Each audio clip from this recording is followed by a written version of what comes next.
Testing 1, 2, 3. It is yours truly, RHJunior, reality check, coming to you live on the internet through his alleged program, Spleen Squeezins.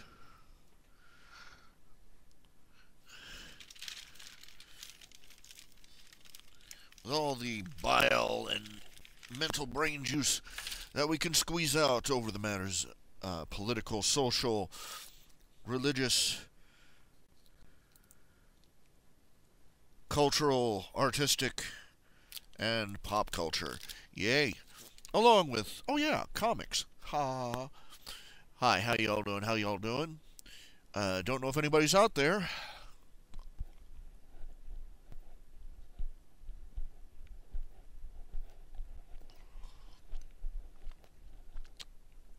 The change in the seasons has really been grinding me down. Leaving me sort of blah, you know. I need more images on my slideshow. This slideshow's okay, but gets kind of old after a while. I've seen literally every image on this thing 1,000 times. So.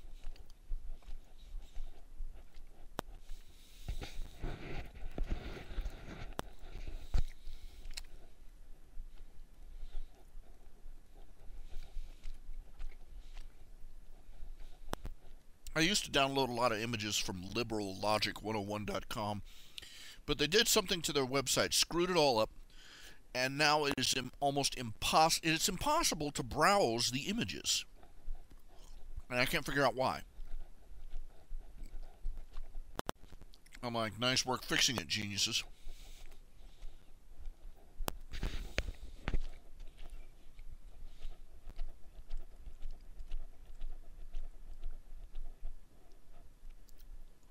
They change it so you have to wallow through all their journals and story log just to get to the images that you want. You know, there's no just. It used to be just a straight meme image forum, but now.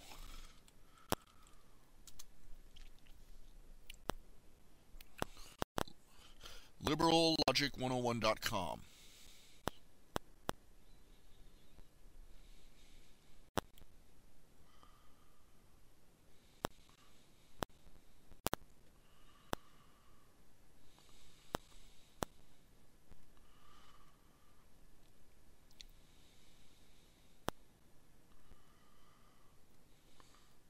Look, you can see here, they normally carry these memes that you can watch, that you can flip through and look at. But no, instead of letting you go through the archives and look at them, one at a time, they've utterly buggered up the system, so you can't look at them.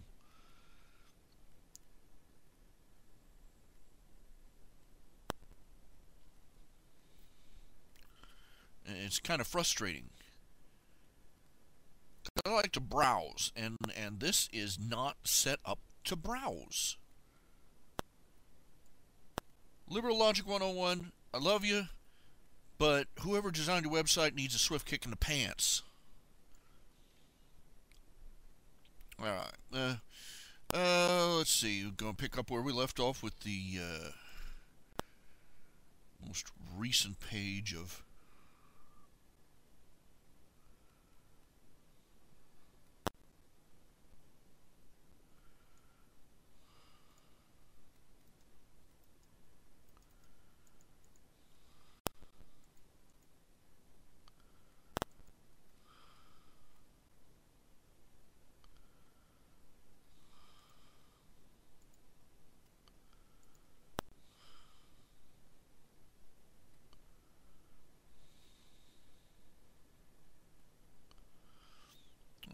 just going to try and working on the latest Space Ranger page.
give me a minute before you just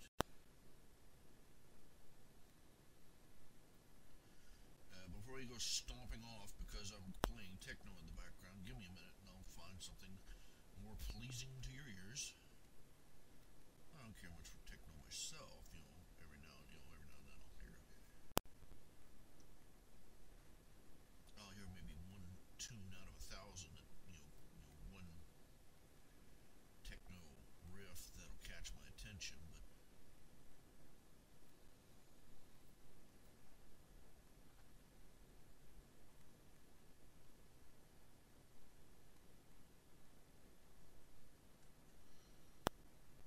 it's usually not my thing.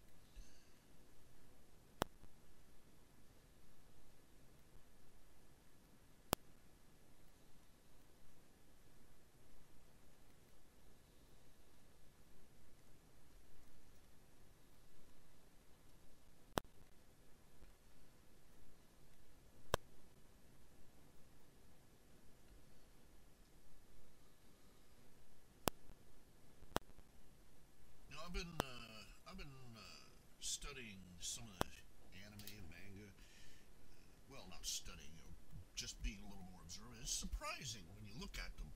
You look at animated shows and you start paying attention. Instead of paying attention to the characters, start looking at the backgrounds, and you'll notice it's a surprising lesson in minimalism. If you ever look at the background, you realize, geez, they didn't really put all that much detail into the background at all. But you're so busy paying attention to the noise in the front that you don't notice. You realize it's a very impressionistic.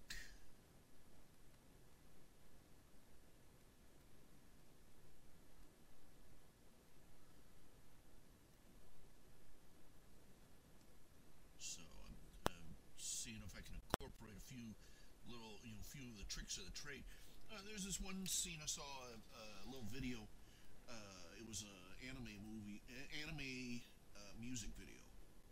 You've seen them on YouTube. People take clips from anime movies, string them together into a music video. But there's one clip that shows a guy walking, just supposed to be walking down a city street late at night.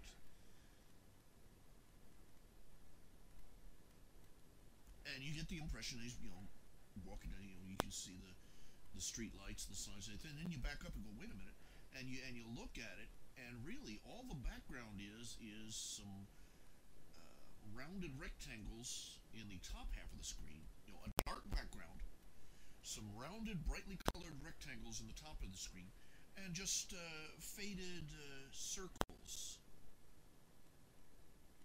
Here, let me show you. It's let me see here. Let me pull it up. It's a little music video. It's called Code Monkey. Don't know if you've ever heard of it. Okay, let's see. Let me stop this. Okay, let's see. Just a second.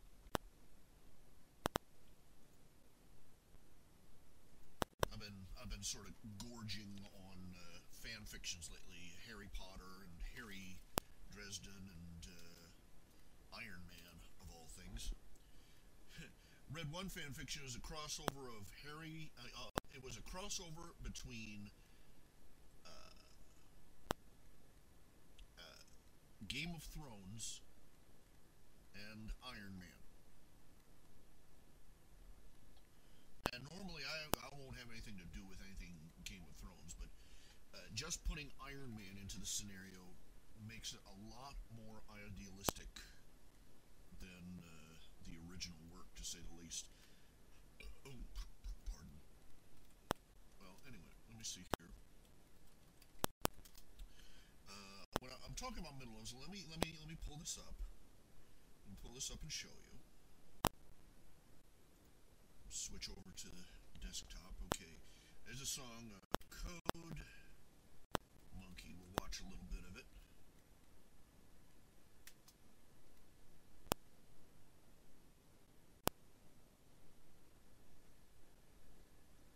For some reason it does this all. It's a Code Monkey AMV. Here we go.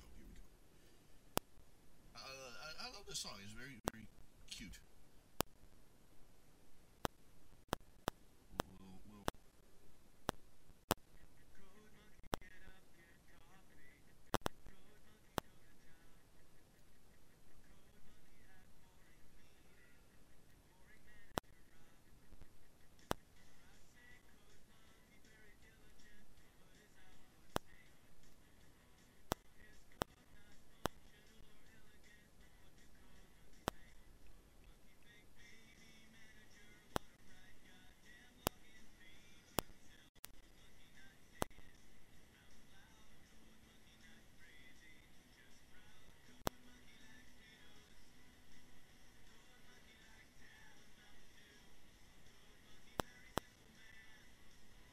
Just give it a minute. Just give it a minute here.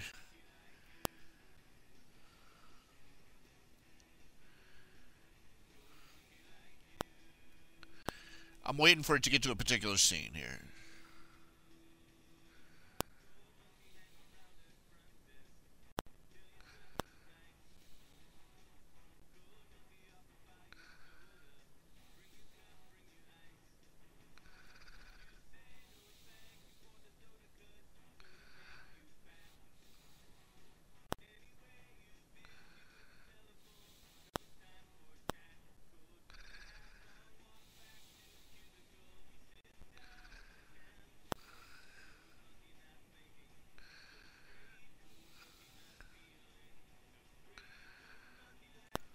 Now you look at that. Look at that. See the background? You think, wow, there's details, and then you stop and look. All it is, look at it's just circles. Circles and rectangles.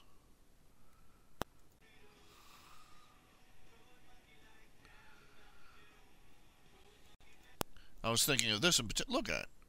It still says to you city at night. But all it is just some circle halos and some colored rectangles. It's very interesting to know when anime artists they have a very unique approach on directing your attention. So.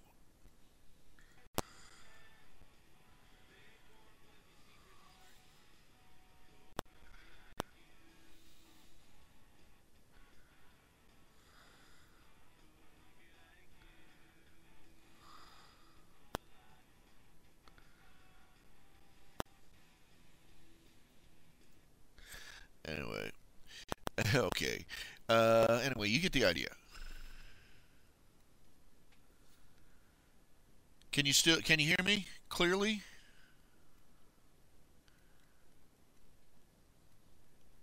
Darn it, the video was off center. Let's see here. Fix that.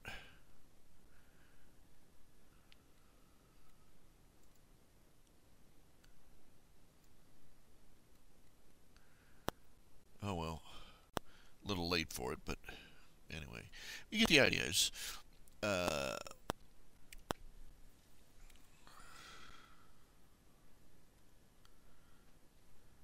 still interesting.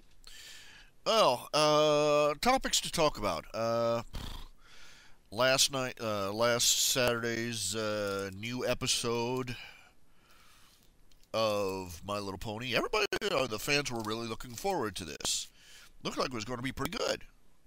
And it was pretty good, Scare Master. I think most of the fans were watching for a return of Flutter Bat. Kinda, sorta. But at the same time, it was okay, but at the same time, I'm again kind of disappointed, a little sad about how they closed it out. It looked like they were going to go, they were going to have,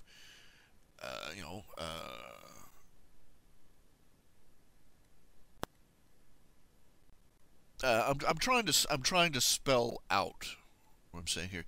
You remember that the last Halloween episode they did, it was revealed that Fluttershy spends every Nightmare Night hiding in her home because she's so terrified, and she hates being scared, and it's just miserable for her. So this episode, circumstances, she finally decides to be a little braver and try and have fun with her friends on Nightmare Night.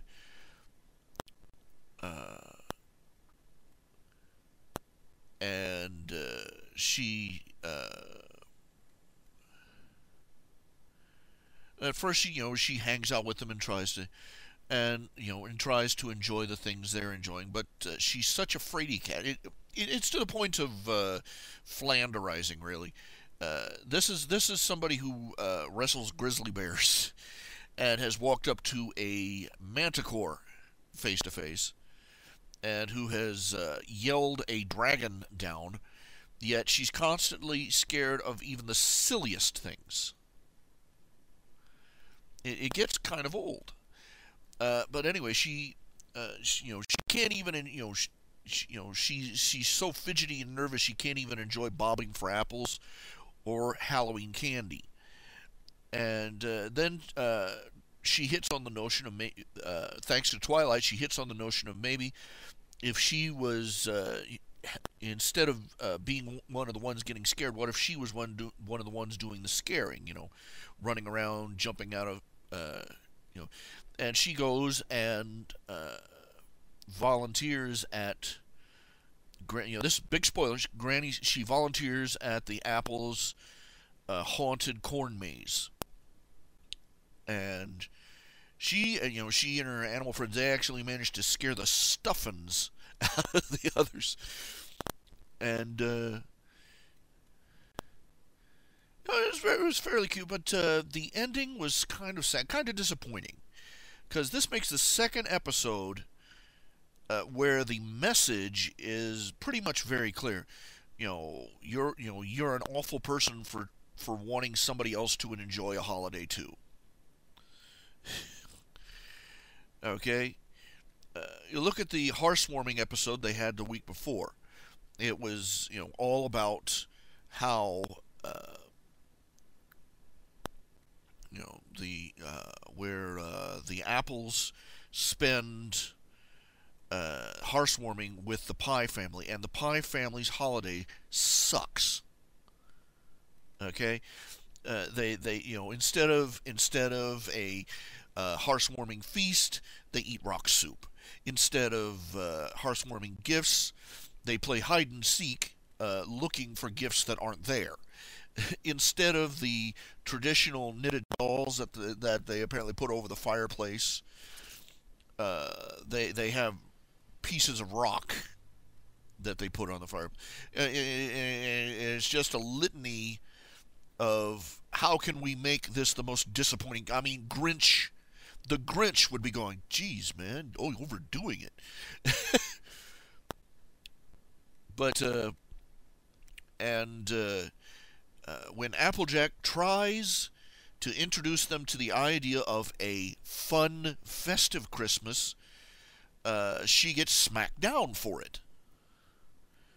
And the story ends with her, oh, I'm so sorry, I'm so terribly sorry for corrupting your culture with my, I was so terribly wrong for forcing my cultural traditions on you, and cultural sensitivity, shame on me, blah blah blah. And here also, and I can't seem to get through to many people why this was so terrible. And people can't seem to understand it. If you see somebody else who is pointlessly making themselves miserable,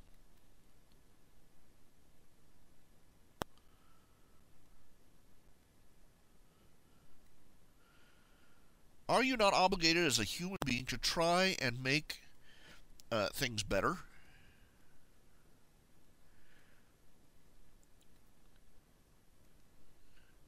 Yes, but culture and tradition, well, two things. Culture and tradition have no right to exist. Cultures and traditions do not have an inalienable right to exist.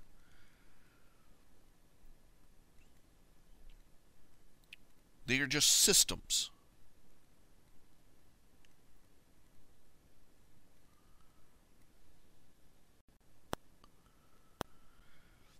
And cultures and traditions that do not change,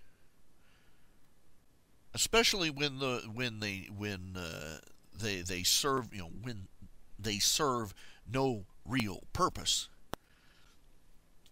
or when they are contrary to their own purpose. Culture needs to be able to change. And I'm sorry, the all this multiculturalism. The point of multiculturalism is the idea of the open marketplace of ideas. And what good is an open marketplace of ideas if you're not allowed to say no to certain ideas?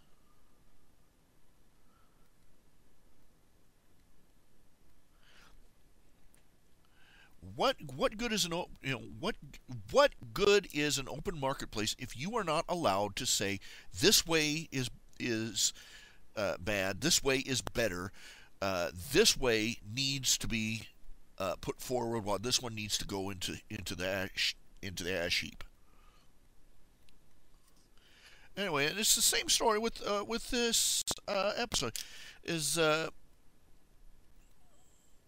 is that the idea is the viewer is supposed to feel that Fluttershy's friends were in the wrong for wanting their friend to enjoy the same thing they did. Fluttershy, everybody talk, and it ends with Fluttershy, oh, this just isn't my thing. I can't enjoy it, and goes off to happily hide under her bed for the rest of Nightmare Night. And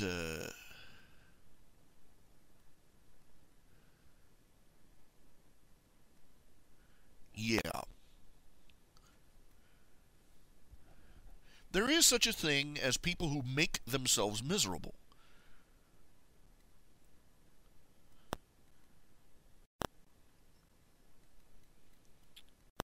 We're kind of obligated, we're kind of morally obligated to step up and try and get them out of whatever rut they've gotten themselves into.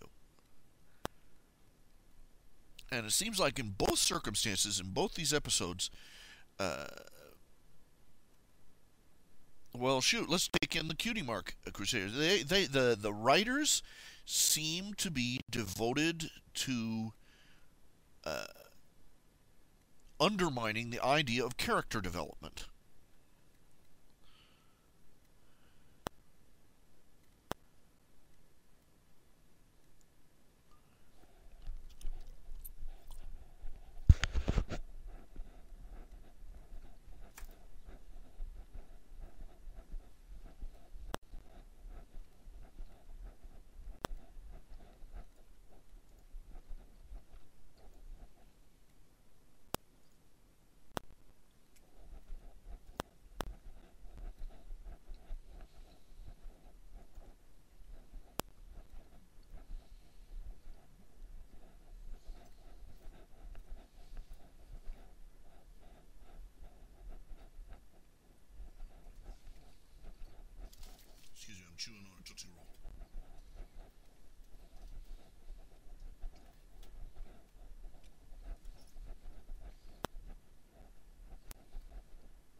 I get the feeling that I'm not getting this concept across well. I really don't think I am. Please, would somebody please respond to me?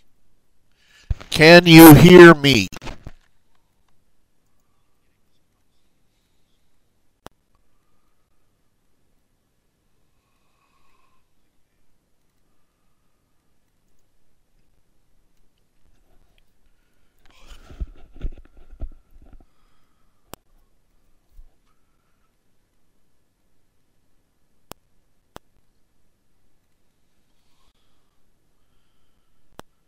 Okay, good. I just want to make sure that you can actually hear me, because when you don't, I keep saying this. I say this every episode.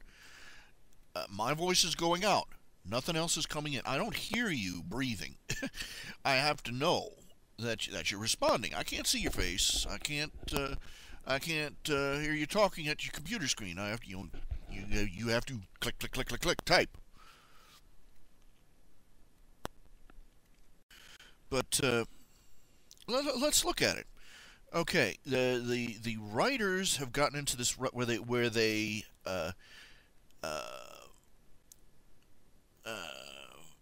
resist any improvement to the characters, to their backstories, to their life stories.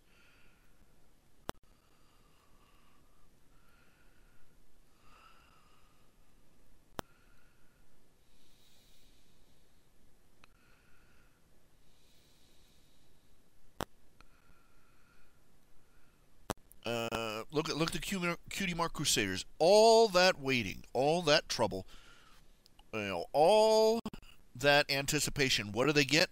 They get a Cutie Mark in being Cutie Mark Crusaders. And you can dice it any way you like, but that's what it is. And it's terrible. But the fans were so desperate to see any mark at all, any butt tattoo on those characters at all, that they gobbled it up like a chocolate eclair.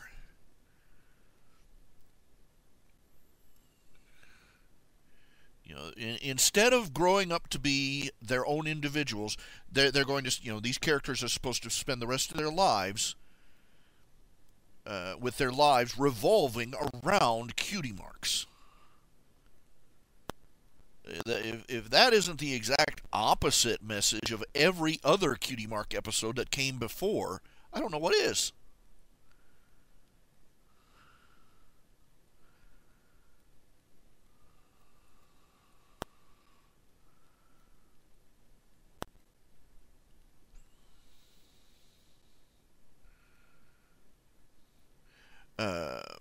Hearthwarming. Somebody finally confronts the fact that Pinkie Pie's family lives in what any other person would call abject misery. And more than that, they're oblivious to the idea that it could be better. And this is not, and this is not a strange. Oh, but they're happy with that. Yes, and I know of people who are there are people who are drug addicts, people who have, people who are ex-cons who have been in prison for 20 years, people who have lived in poverty, people who have lived in sickness,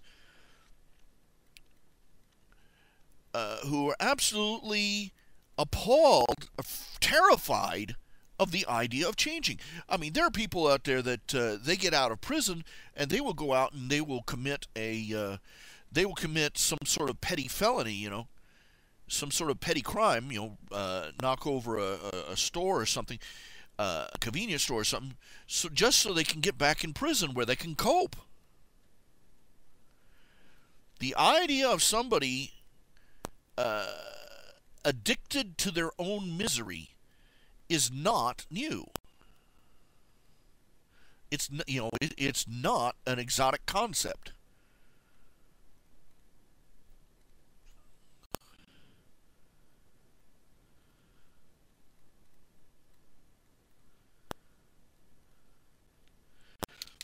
and you have these people who have been trapped, for instance, and to cut a little closer to the bone, you have these people who have been trapped in cults.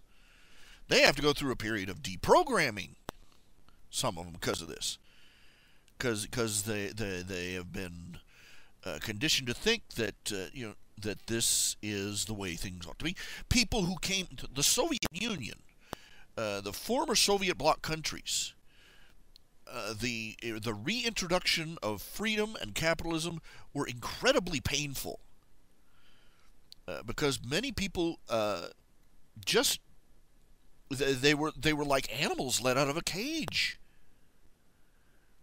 They just absolutely bewildered by the possibilities in front of them. P.G. O'Rourke, he went to, I forget where it was, Germany, East Berlin, back shortly after the walls came down, and people were starting to try and get into the whole capitalist thing, and they were opening up. They were doing street market. And he could not get the idea across to some of them. He would talk to one little old lady who was selling cabbages. Everybody who was selling cabbages sold cabbages at the exact same price. And he tried to suggest, why don't you sell it for a lower price than your neighbor? No, not do that. They didn't understand. They didn't understand. But eventually, obviously, the idea got through.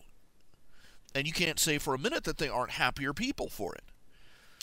That's what I have a problem with these last two episodes, is that the idea is that they are better off left, that Fluttershy and the Pie family and the Cutie Mark Crusaders are all happier being left inside their cages.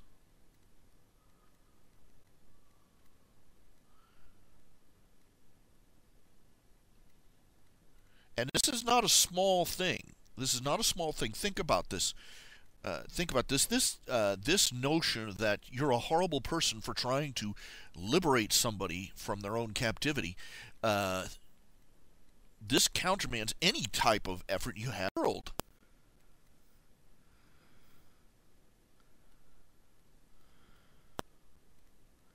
We're perfectly happy without your technology and modern medicine and all this other nonsense. You go on back there, we'll keep right on living in our grass huts and eating mud on a stick.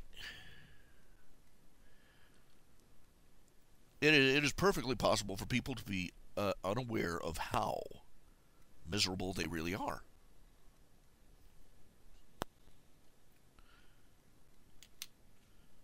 Yeah, that's my point. That what really aggravates me is that the first time Pinkie Pie talked about her family, she admitted it was miserable. It was miserable. She no games, no fun, no smiling, just rocks. And she thought it was horrible. But now we come back with the Maud Pie episode and this episode and the hearthwarming episode, and all of a sudden she's acting like going back to the farm is a visit to Disneyland. And I'm like, come on, people.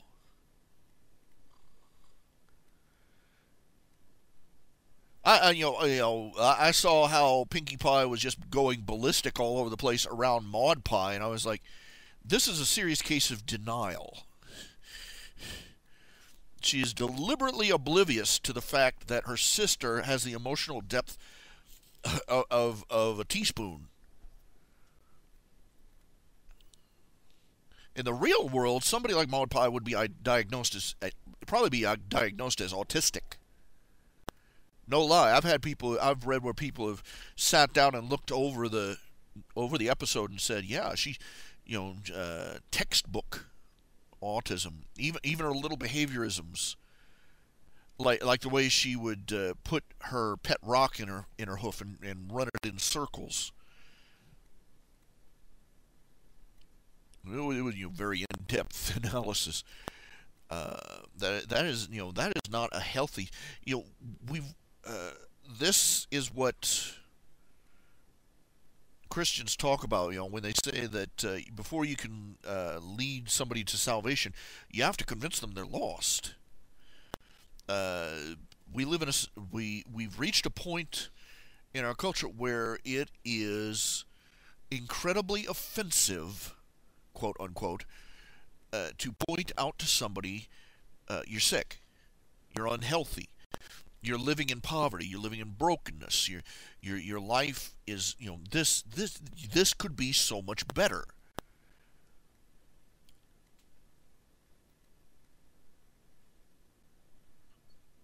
People, this is a human nature. People resist change. They resist it because they're afraid of it. To some extent, that's common sense. You don't just change things for the sake of changing them.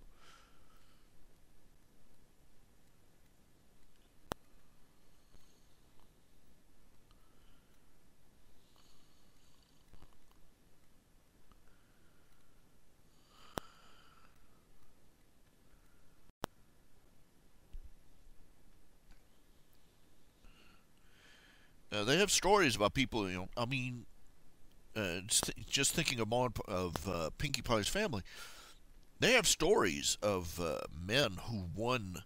They had a story of a man who won the lottery. He lived in a shack down by a riverside. He won like $1 million lotto.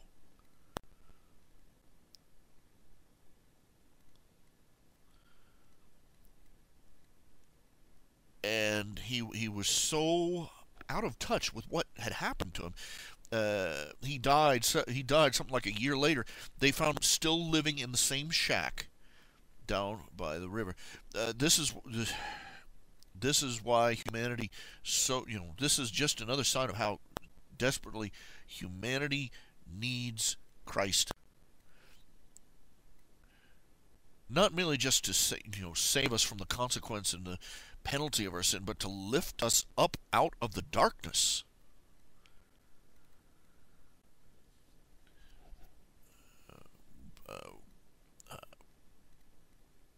To realize that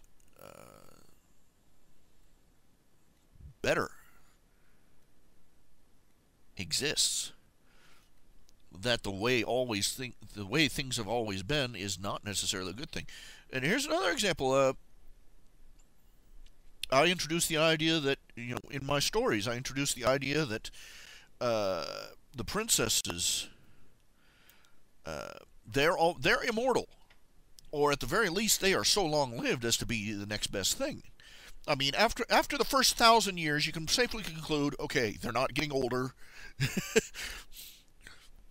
They just might be functionally immortal. But I introduced the idea is that the princesses, to varying degrees, are trying to find a way to pass this immortality on to the rest of their race. And people were horrified at the notion. And every last one of them that had it came up with a laundry list of reasons why not dying was a bad thing.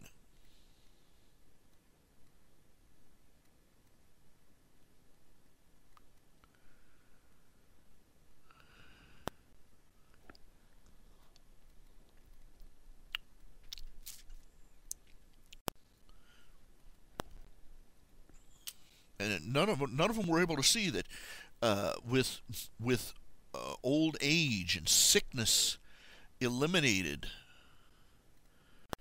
that all the problems that they were talking about would be reduced to a mere annoyance.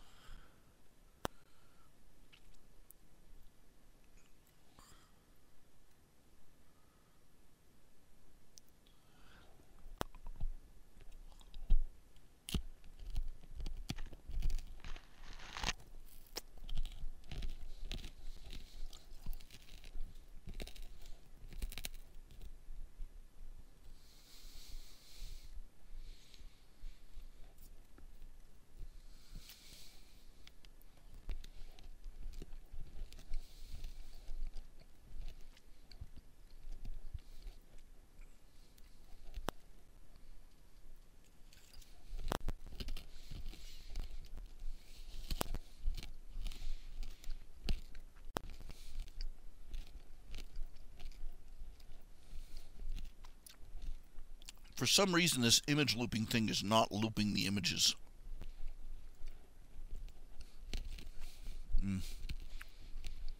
Just go with a straight loop. Excuse me.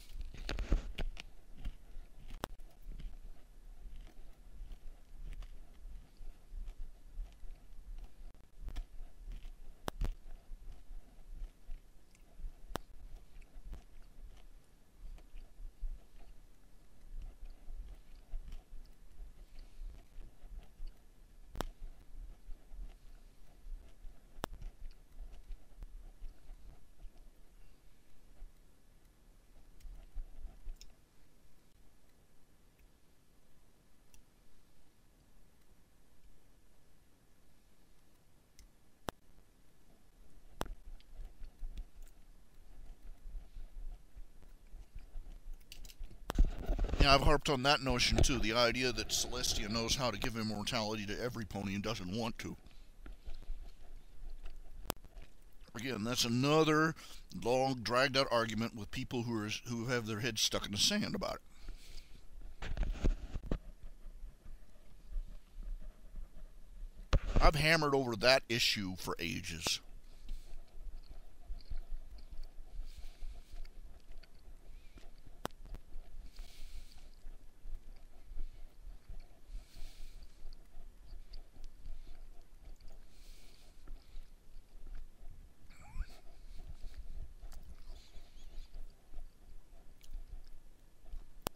They don't want to hear it, of course.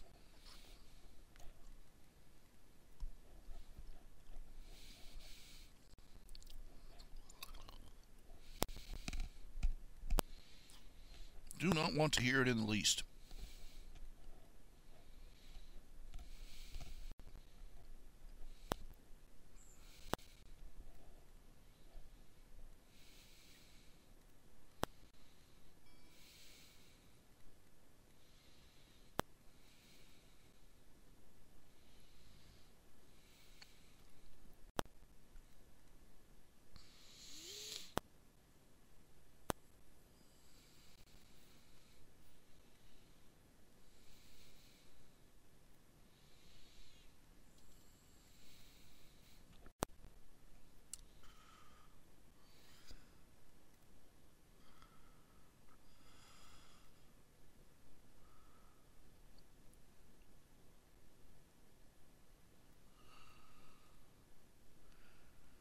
Speaking as a Christian, speaking from a theological basis, yeah, it could be very bad if humanity gained eternal youth. There would be all sorts of problems.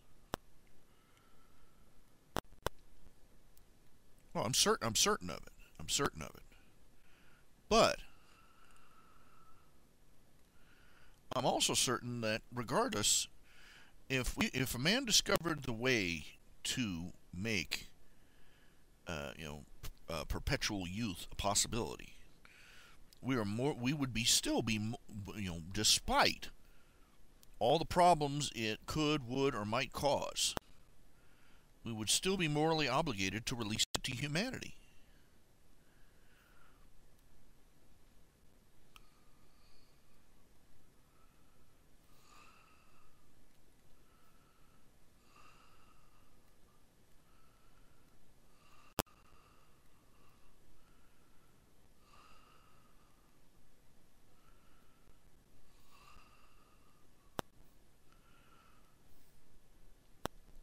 That's a hard idea to get across.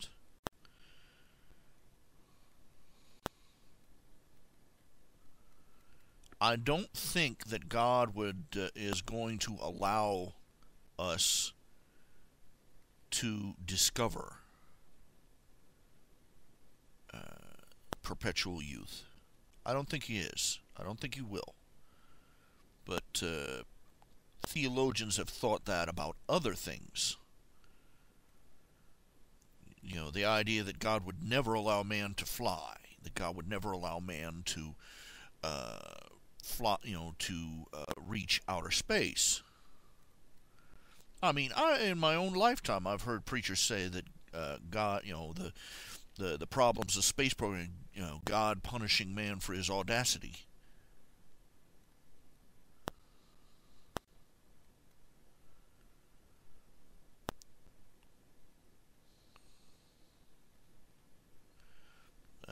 theology of that is bordering on blasphemous, presuming for God.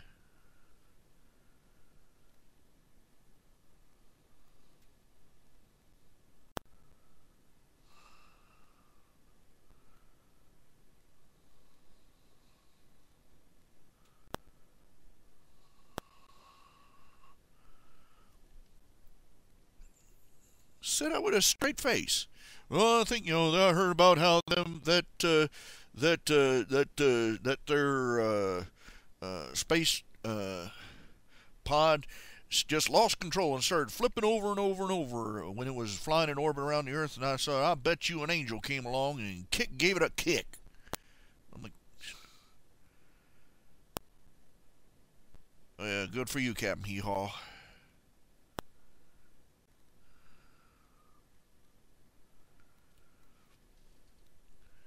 The ignorance and folly of man is limitless in its versatility and variety,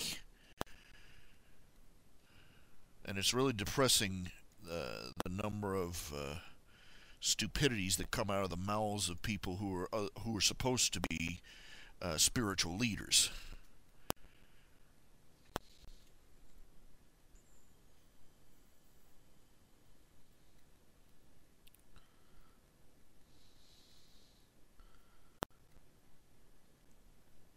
One of the hardest things to accept is that the idea that being a Christian, especially a Christian leader, such as a pastor or an evangelist, does not make you or them immune to error.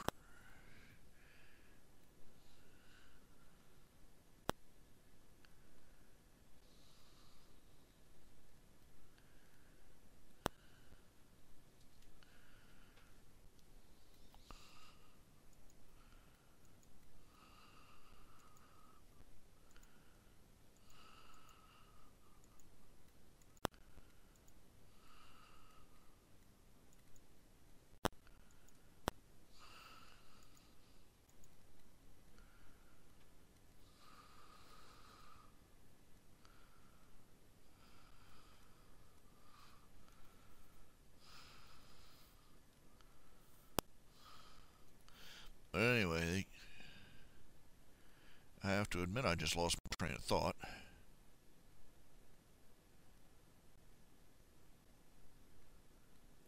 Yes, but we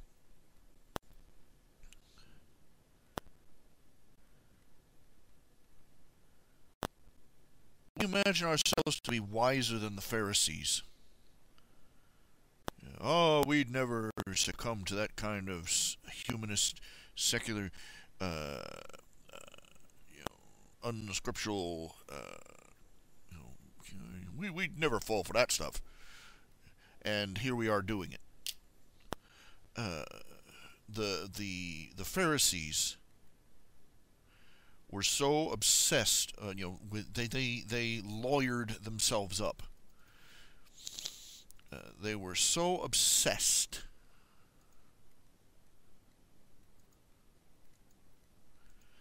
with their own interpretations of the law that they forgot what the law.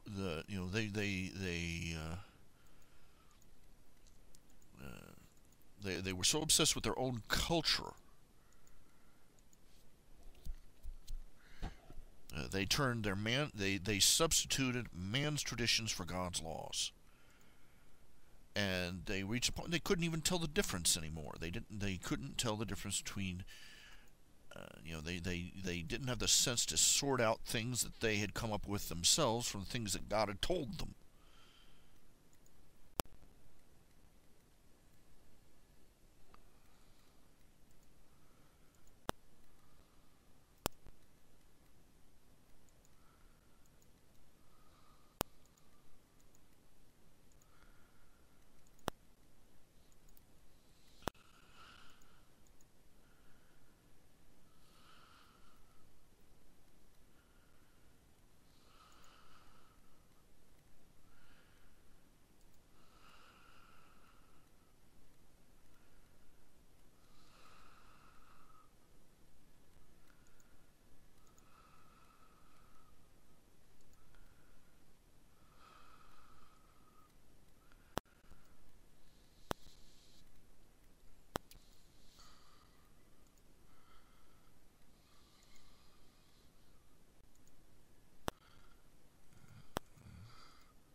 And like I was saying,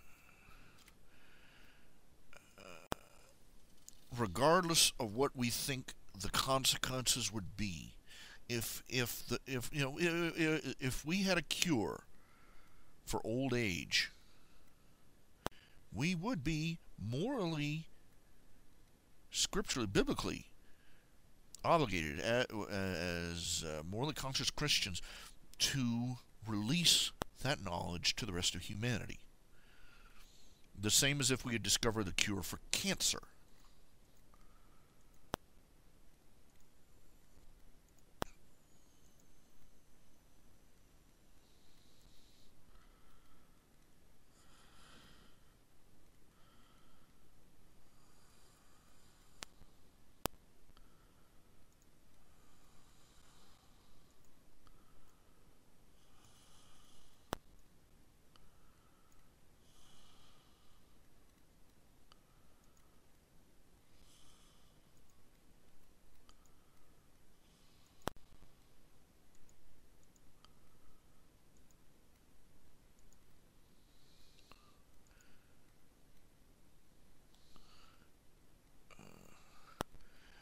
This is part of the reason they have the Hippocratic Oath.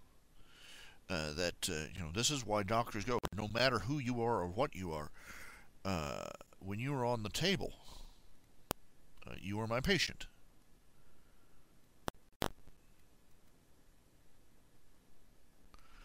And nothing else matters.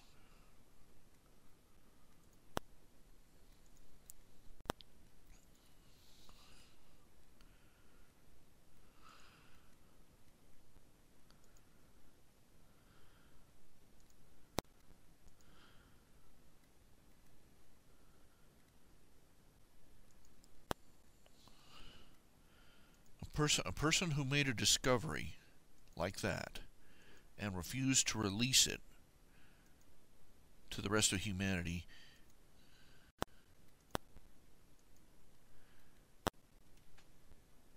is acting as judge, jury, and executioner for the entire human race. I can't believe God would hold anybody guiltless who did that.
Well, what do you think? Let's be real here. What do you think God's reaction would be if you discovered the cure for cancer, or even AIDS, or what do you think God's conclusion would be if you discovered the cure for AIDS and you refuse to give it out because you think, oh well, they deserve that disease?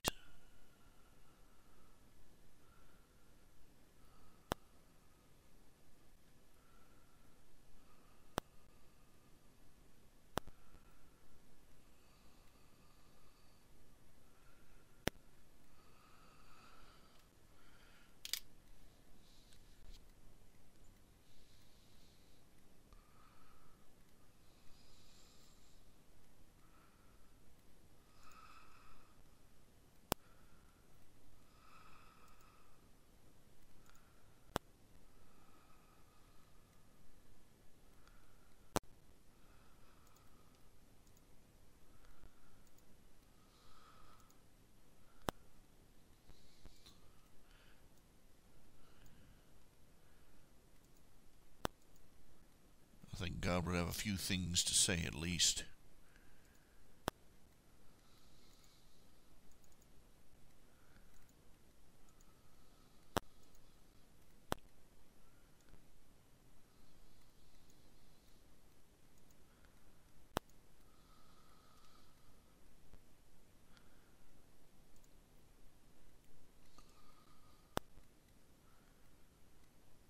Talk all day about the possible consequences, or even the probable ones, or even the likely ones, of granting perpetual longevity to the human race.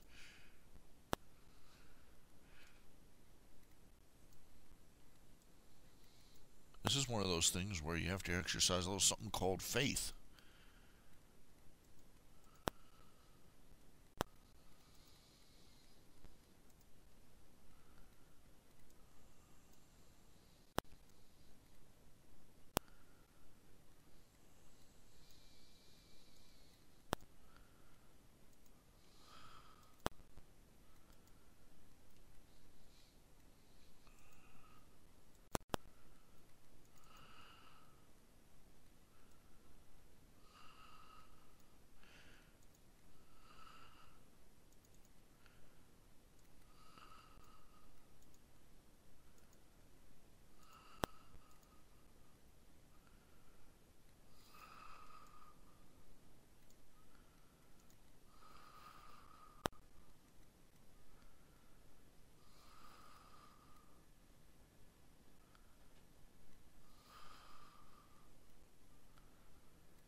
Probably should have blurred that a bit. Let's see. That doesn't look good. It really doesn't. I don't know. I'm probably going to have to tinker with that for ages to get it the way I want it.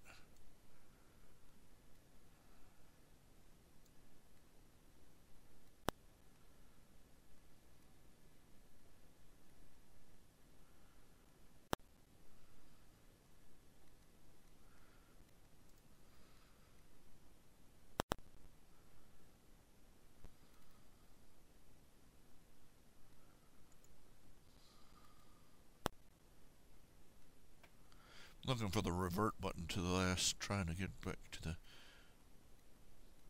I don't know.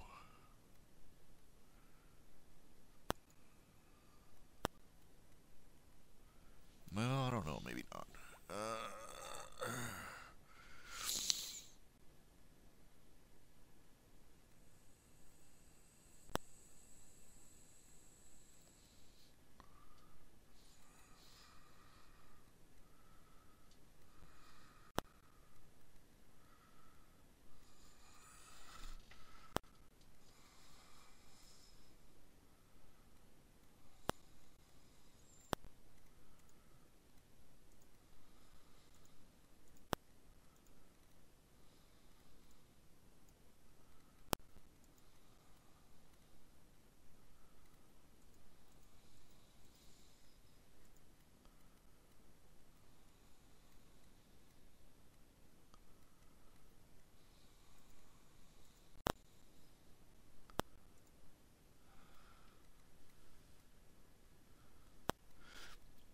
That's the thing, you know, the overpopulation thing.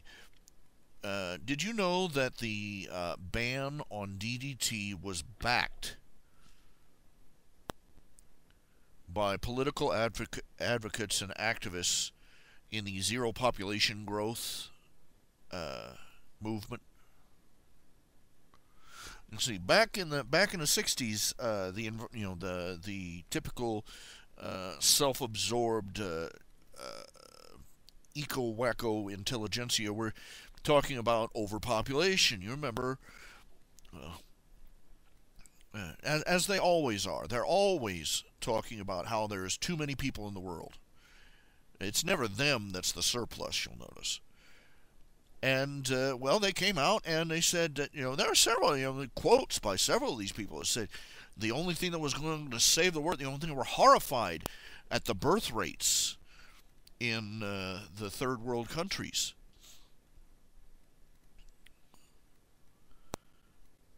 And you know, all these millions and millions of people, we're going to have millions of starving people, billions of starving people. And several of them actively came out and said the only thing that would save the earth is if an epidemic swept through the third world, killing off the surplus population. And these same people that said this, interestingly enough, you know, tied by money and other connections to the movement to ban DDT.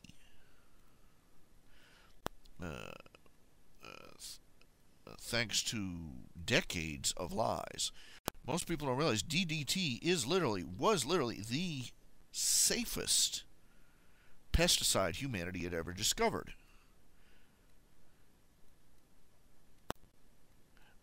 It was so safe, they would spray it on city streets.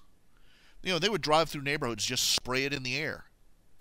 With kids out in the yard playing, and nobody cared.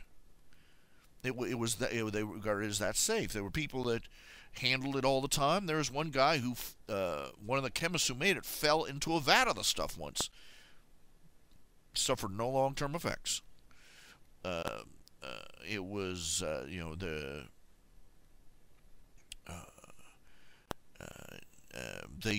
soldiers during World War II in Vietnam and Korea, they used it as a delousing agent.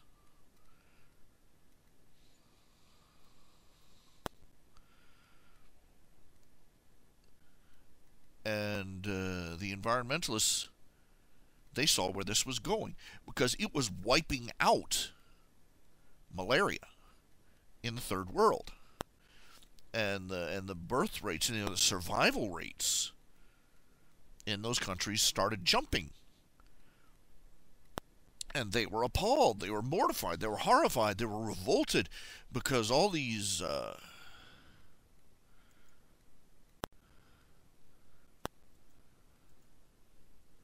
you know, because all these people were, you know, these people who were supposed to be dying off so that they could have their, you know, green utopia, were surviving.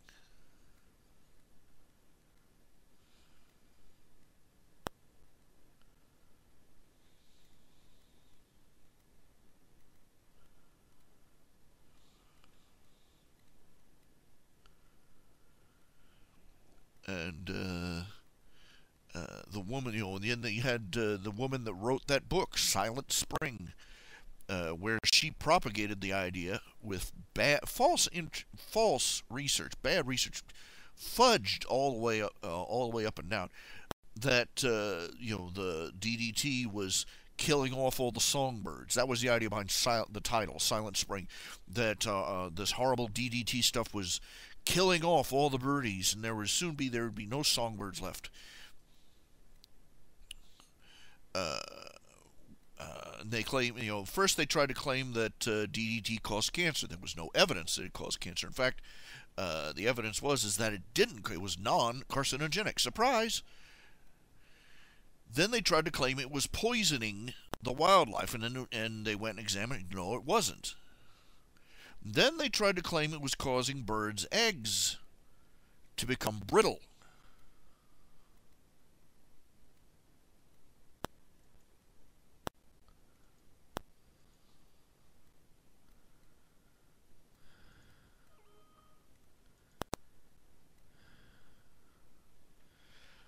And you know how that happened?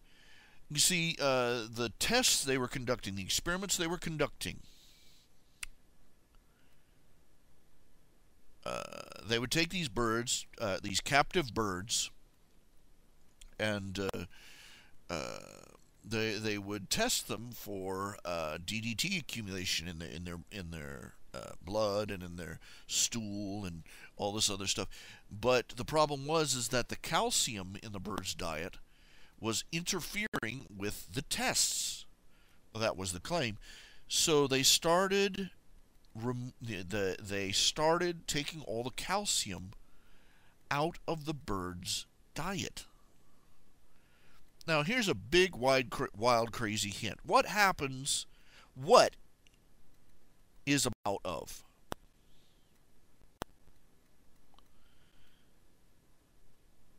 You got it. Calcium. These birds were on a calcium deficient diet. They were laying eggs with brittle shells as a consequence. And the environmentalists going, see, they blamed it on the DDT.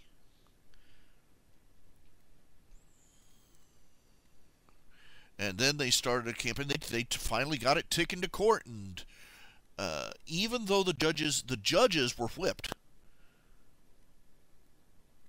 and they were on the side of the environmentalists. They were playing politics. They openly admitted, even though there was no evidence that the DDT was actually harmful to the environment in any way, and that the research that had been done was spurious, they banned it anyway. And the consequence is that malaria, which thanks to DDT spraying, the DDT spraying had wiped out the mosquito population. We nearly rendered malaria extinct. But once DDT was gone, malaria made a comeback, huge, and people died by the millions. Usually the alien children. There is a roasting spit in hell waiting for those people that did that created this ban, because their environmental self-anointed elitism led to the slow, miserable deaths of millions of children.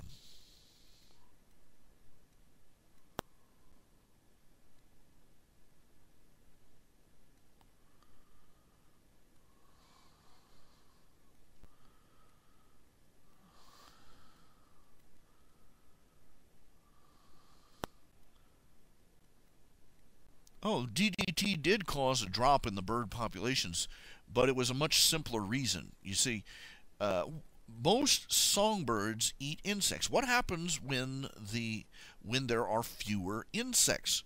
That means that there are fewer birds in the next generation. Ta-da!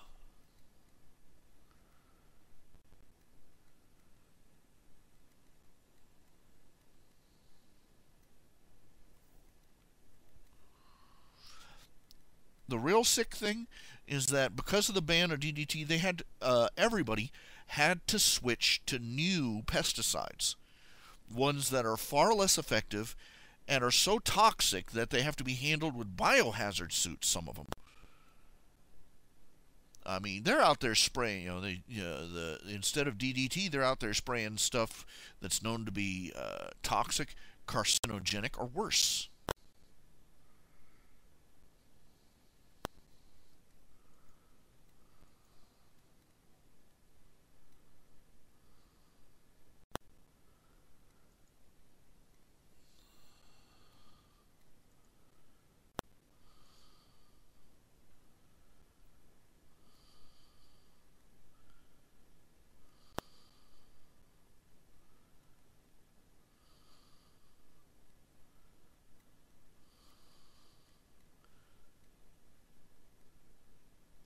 We have been indoctrinated to be afraid to cure cancer.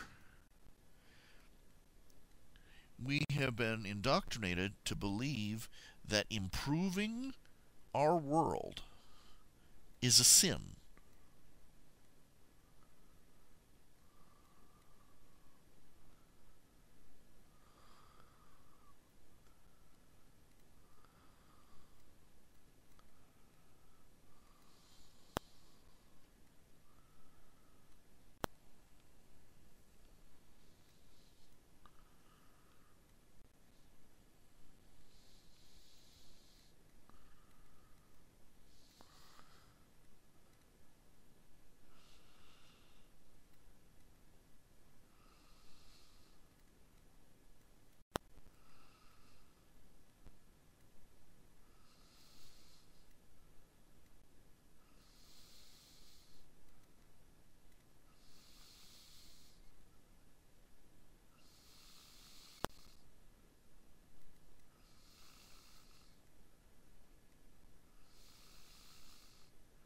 I remember reading a sci-fi story once.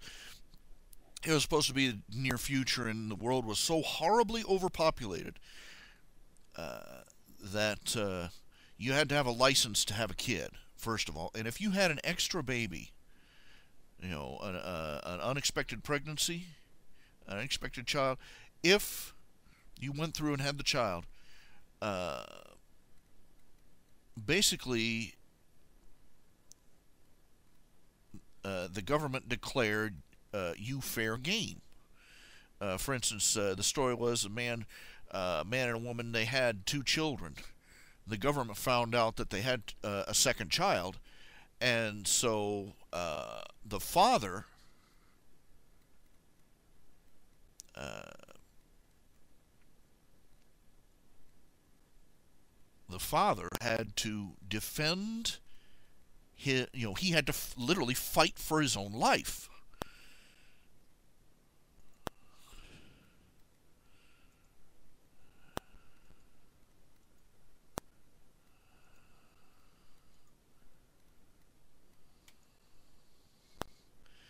Uh, because the government declared open season day on him, and an entire mob of people seething with rage that he had an extra child lined up to sign. The first person who signed on the dotted line for the contract would be given the contract to kill the guy, the father.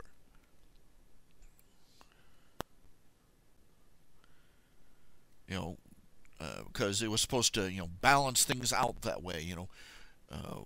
One baby in, one old person out, right? And they sick this guy on him, and the father manages to kill the guy. He fights the guy in a running gun battle in the hallway of their apartment building, and kills him. And the father survives, and he finds out that his wife is pregnant at the end. Little cliffhanger ending there. And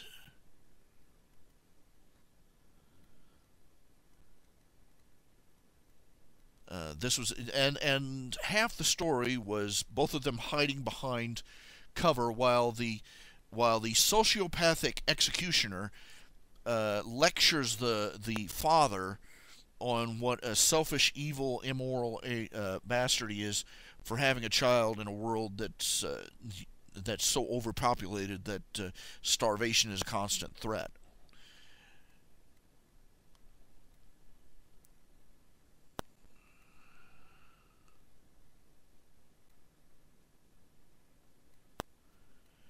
This is the sanctimony of the hideous, perverted self-righteousness of these people, especially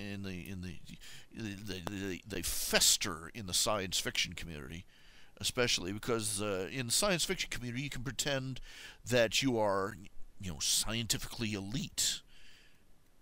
One of the intellectually superior. We're not just talking socialism. This is scientific, and I thought they had and they are so stressed for resources that a single baby, that every single unregistered birth has to be balanced out with a single death. And I'm like, damn it, this guy has a baby, and a literal mob of homicidal sociopaths show up at his front door ready to shoot him, ready to sign up for the privilege of shooting him. And I'm like, one machine gun and you'd solve that whole one more mouth to feed thing problem right there.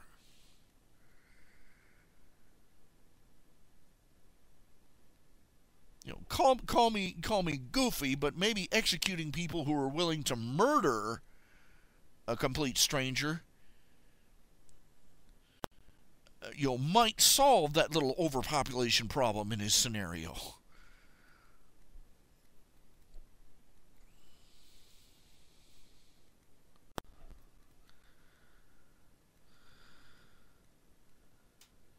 I mean, think about, my guys.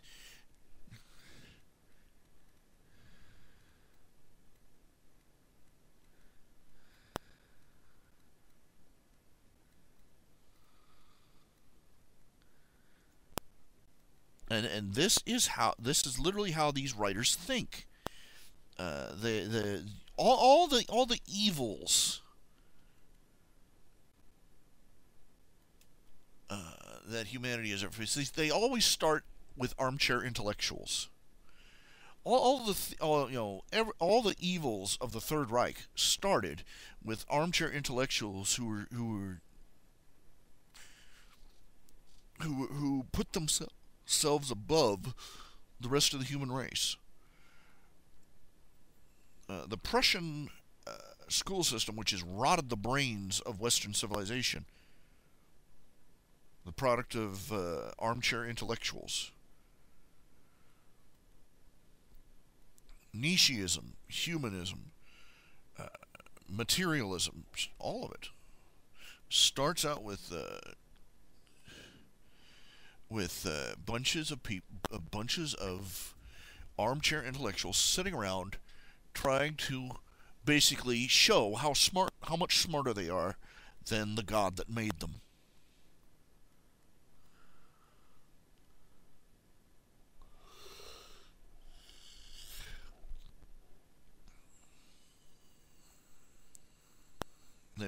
They sit around imagining they can think their way to an enlightened utopia without all that annoying God and religion stuff getting in the way.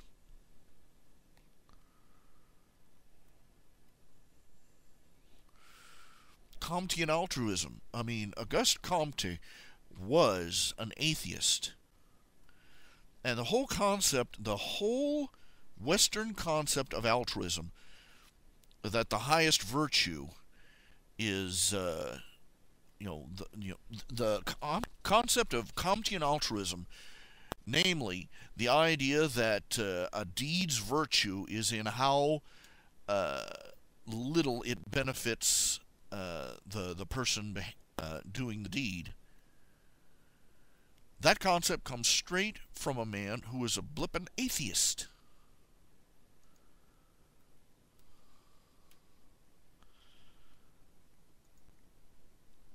Nobody knows that. Nobody remembers that.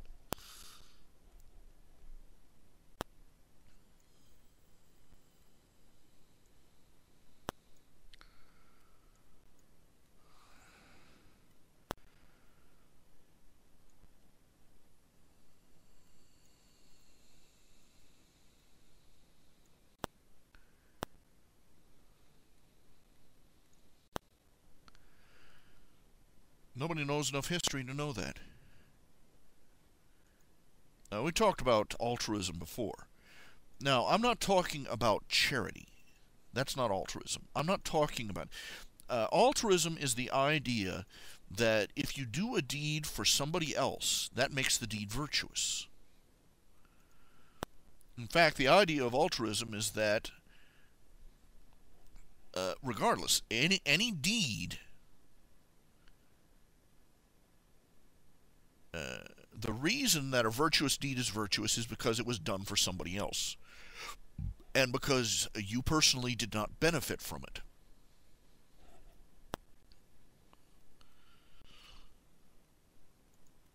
If you have to have it explained to you what the problem with that is, what can I say?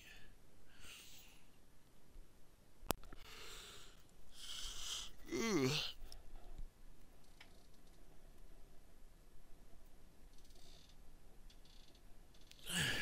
First of all, the first battle cry of anybody attempting a wretched deed is, but it's for the children, it's for the greater good, it's, always claiming that, but I meant well.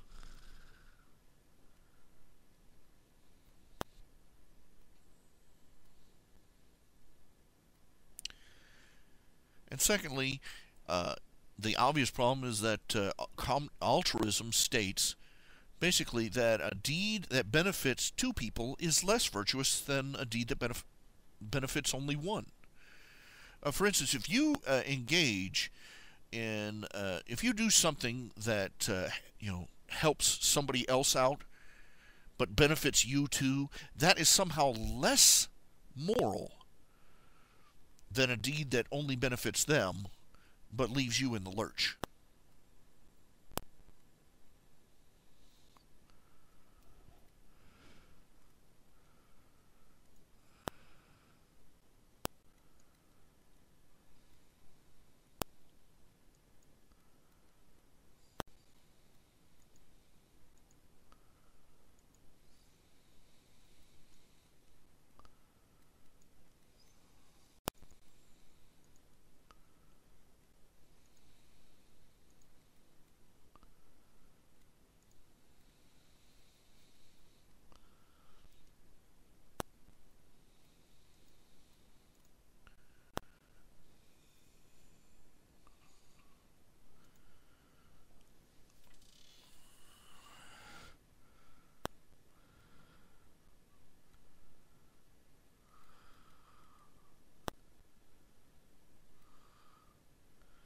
Oh well, the self-anointed priest is just another variation of the self-anointed intellectual.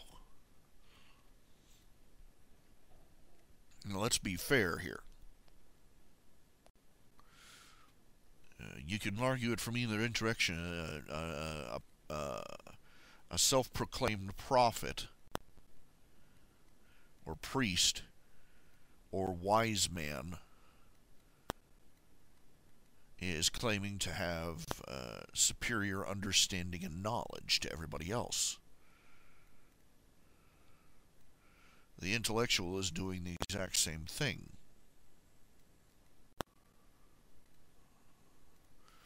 There's little difference between them, if any. The priest or wise man might couch things in supernatural terms, but that's a distinction that's fairly new to the world itself.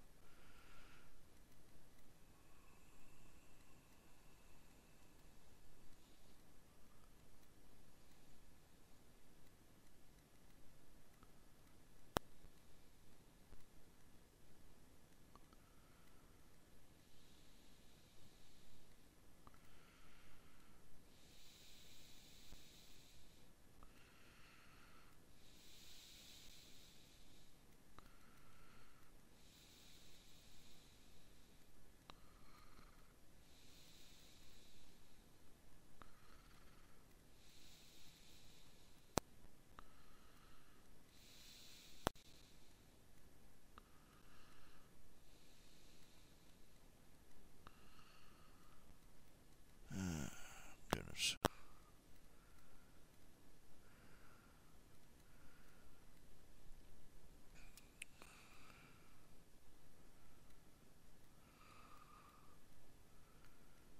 As to Muhammad, he was just doing the same thing. He was claiming special knowledge, special wisdom, special understanding.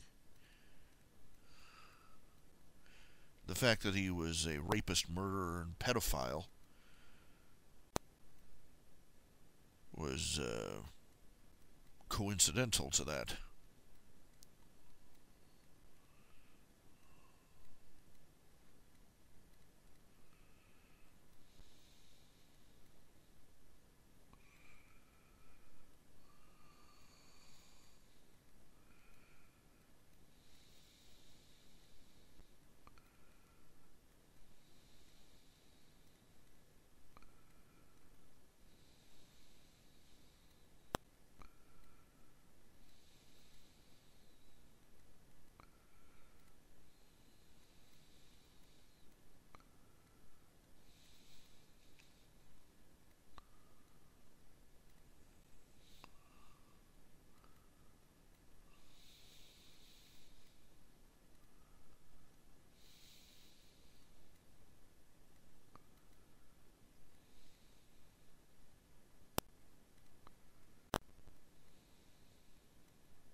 Sorry, I fell swallow.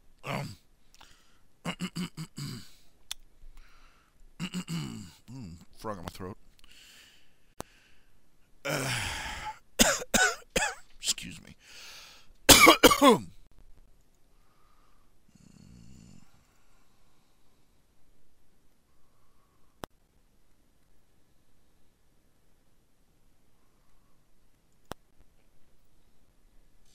I would love for Ted Cruz to get elected president. I really would.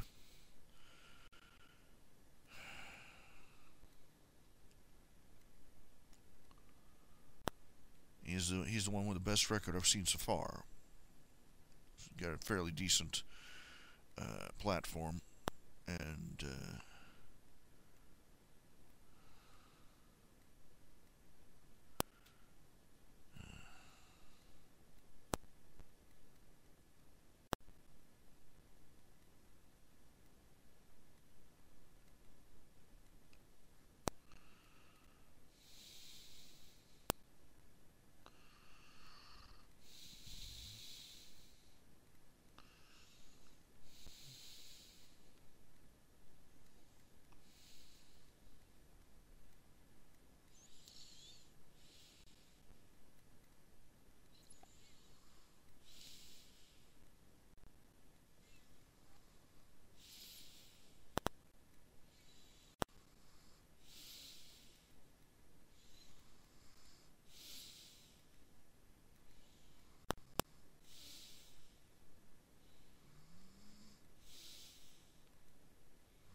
kind of trying to chew over the fat here, trying to think some things over.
Trying to focus.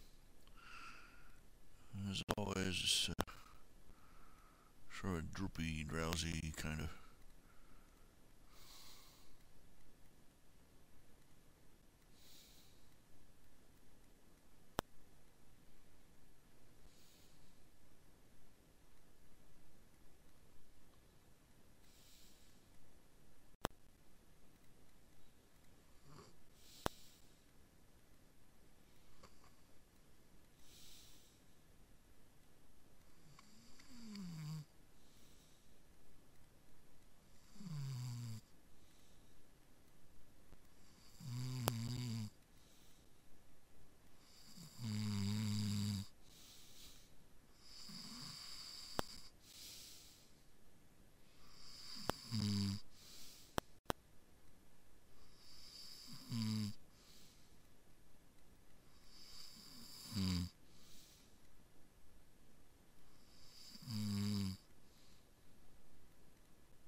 You'll have to excuse me. I'm just reaching that point where I'm starting to run out of steam a little bit.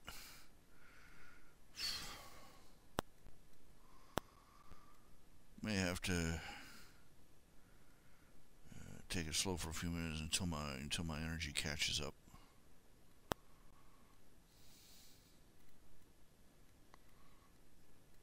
Ouch.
I hope I get over this hump soon. I'm really dragging at this point.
Well, moving on to new topics.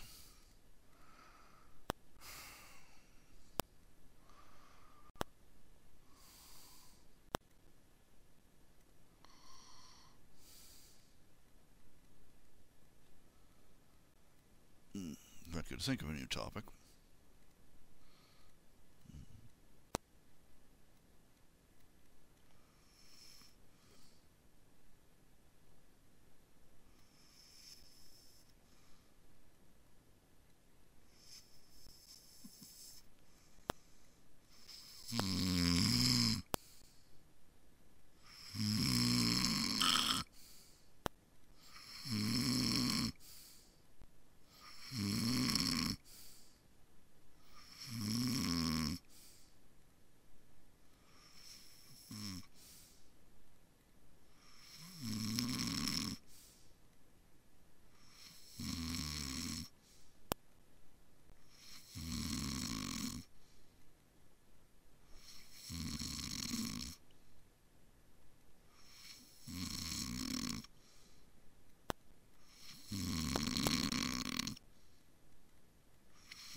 this is going to be a rough hour at least.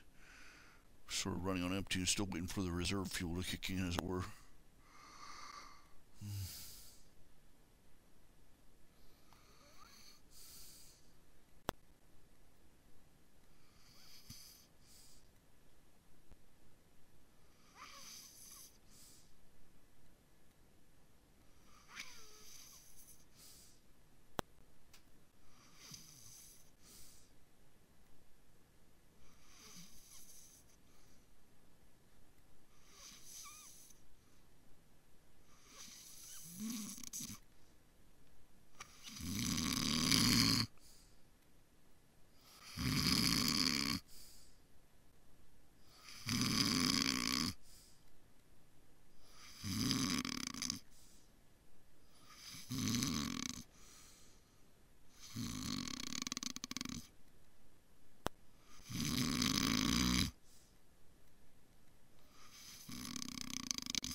I can't believe it. I did it again. I'm literally dozing off every 2 or 3 minutes, and it's getting rather perplexing.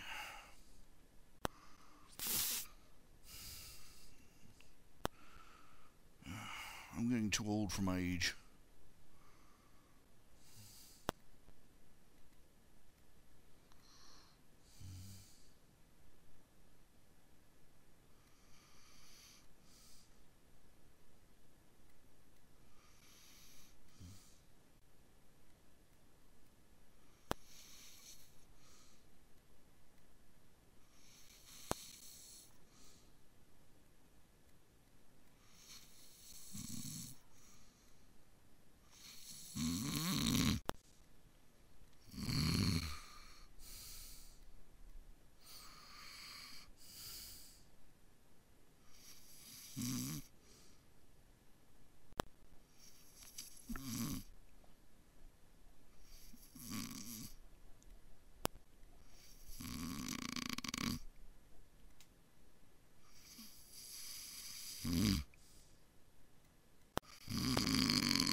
I heard it again.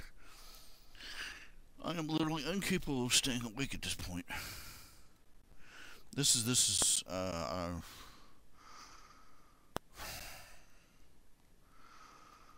give it a few more minutes to try and see if I can't come out of it. It's just, this is the way it's been for at least a week.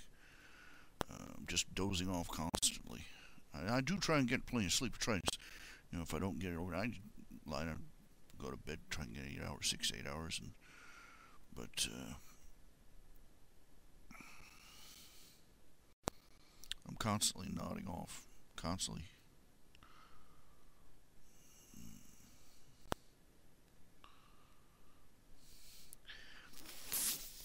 I'll be back in a little bit.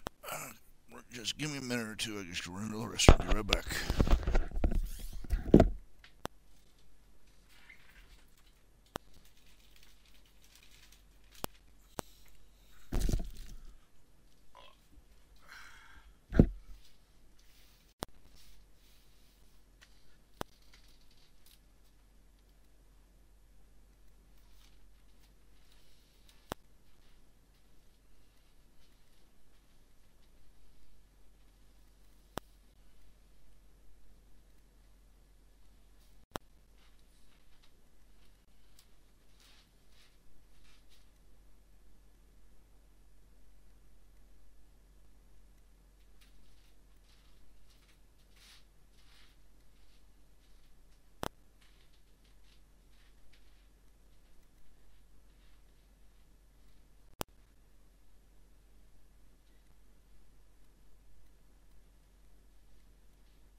Okay, I'm back. I'm back.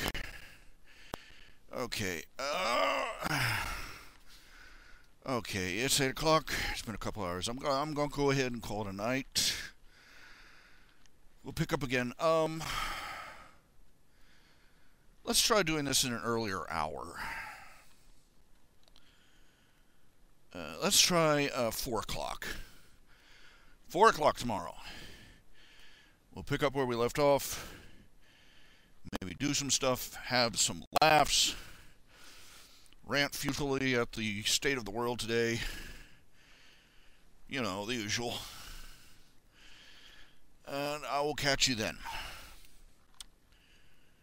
You all take care of yourselves. You have yourself as a good night, okay? Thank you so much for tuning in. Thank you for always being here, you know. Just having somebody to talk to is important for anybody. And